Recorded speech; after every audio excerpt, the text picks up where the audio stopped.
नर्मदा बचाओ आंदोलन के 36 साल पूरे होने पर आयोजित किसान मजदूर जन संसद में भाग लेने किसान नेता राकेश टिकैत बड़वानी पहुंचे, जहां राकेश टिकैत ने सरकार पर निशाना साधने के साथ ही आम सभा को संबोधित भी किया।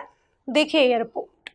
नर्मदा बचाओ आंदोलन के 36 साल पूरे होने पर नर्मदा बचाओ आंदोलन ने किसान मजदूर जन संसद का आयोजन किया, जिसमें दूर दूर से अलग अलग संगठनों के लोग भी शामिल हुए।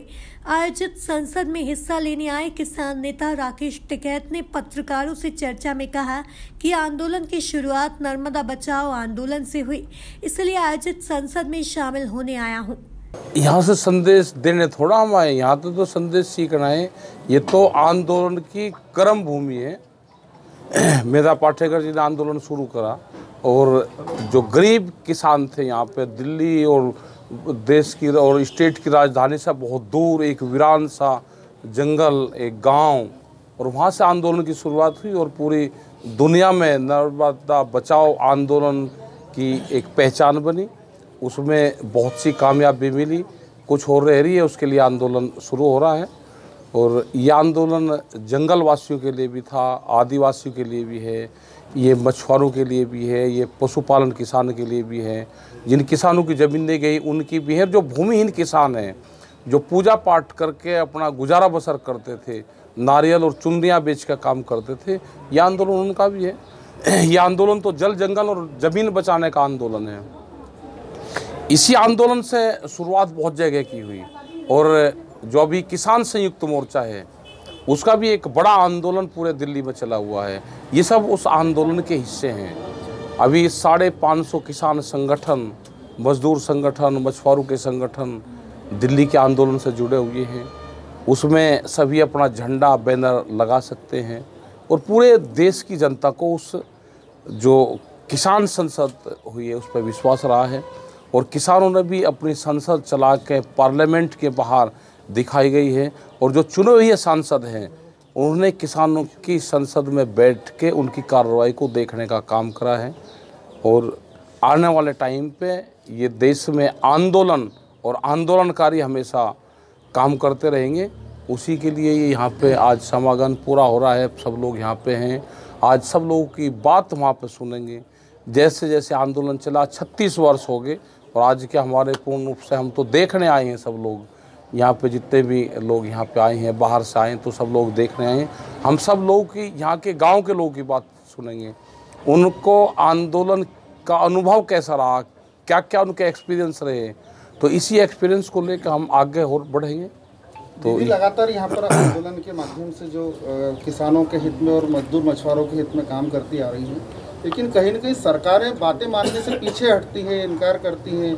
क्या कारण मानते हैं आप इसका? यही तो संयुक्त मोर्चा कह रहा है भाई, जो पहले से आंदोलनों के साथ में होता आ रहा है, आज तो पूरे देश के सामने है वही कि ये जो सरकारें हैं ये बात करके आंदोलन को तोड़ने का काम करती है कि मूवमेंट को एक बार तोड़ दो, फिर मूवमेंट खड़ा करने में फिर टाइम लगता है, फिर बातचीत के माध्यम से तोड़ दो।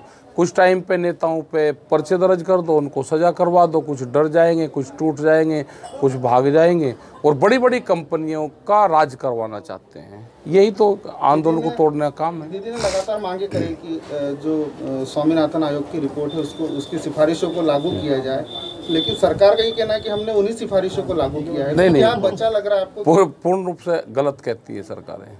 सरकारों ने तो ये भी कहा है ना कि जो हमने घोषणा पत्र में कहा या जो चुनावी उस पर कहा, वो तो हमारा एक जुमला था, वोट लेने का हमारा एक माध्यम था। ये स्वामीनाथन कमेटी की रिपोर्ट है, C2+50 वाला फार्मूला, इन्होंने A2+FL वाला जोड़ा। क्या आप यहाँ कोई भी दुकान यहाँ पे करता है, क्या उसको फ्री में कोई दुकान दे देगा? अगर फ्री में दुकान नहीं कोई दे सकता, या जितने बीजेपी के लोग हैं अपना घर वे 5 साल के लिए भाई किसान कार्यालय के लिए दे दो, कोई देना चाहता हो तो देखा कोई फ्री में दे देगा। तो ज़मीन का किराया नहीं उसमें जोड़ा गया, उसमें उसकी मजदूरी नहीं जोड़ी गई और कह रहे जी स्वामीनाथन कमेटी की रिपोर्ट को हमने लागू कर दिया। ये देश को भी गुमराह कर रहे हैं, देश की जनता को भी गुमराह कर रहे हैं। इन्होंने कोई फार्मूला लागू नहीं करा, सिर्फ देश को बहकाने का काम करा। और ये जो सरकारें हैं, ये सरकारें किसी पार्टी की नहीं है, किसी विचारधारा की सरकार नहीं है। ये सरकार तो मोदी सरकार जो है ये बड़ी कंपनी की सरकार है, कंपनी सरकार को चला रही है, ये इसके लिए कह सकते हैं। इससे ज़्यादा आप बोल रहे हैं कि बार बार तोड़ने का प्रयास किया जाता है, कि आंदोलन को तोड़ा जाता है किसी भी माध्यम से। आज आंदोलन की क्या स्थिति है? देखो, आंदोलन जब भी कोई एक संगठन आंदोलन करता था वो उससे बातचीत कर लेते थे, बातचीत पे आश्वासन दे देते थे, और एक संगठन पूरे देश में आंदोलन खड़ा नहीं कर सकता था। आज अलग अलग विचारधारा के लोग, अलग अलग भाषा के लोग, अलग अलग क्षेत्र के लोग, अलग अलग इशू के लोग इस संगठन से जुड़े हैं। इसके 40 मेंबर आज हैं जो पूर्ण रूप से 550 किसान संगठन से चुन कर बने हैं। उसको कोई तोड़ने का प्रयास करे तो वो तो टूटेगी नहीं, एक भी आदमी उसमें से कमज़ोर नहीं है। उसके पीछे जो पूरा बैकअप है वो पूरे देश की जनता का बैकअप है। वो मछुआरा हो, वो चाहे नदी में नाव चलाने का काम अगर वो कर रहा तो उसका भी उस आंदोलन को समर्थन है। जिसने कभी दिल्ली देखी नहीं उसका भी समर्थन है।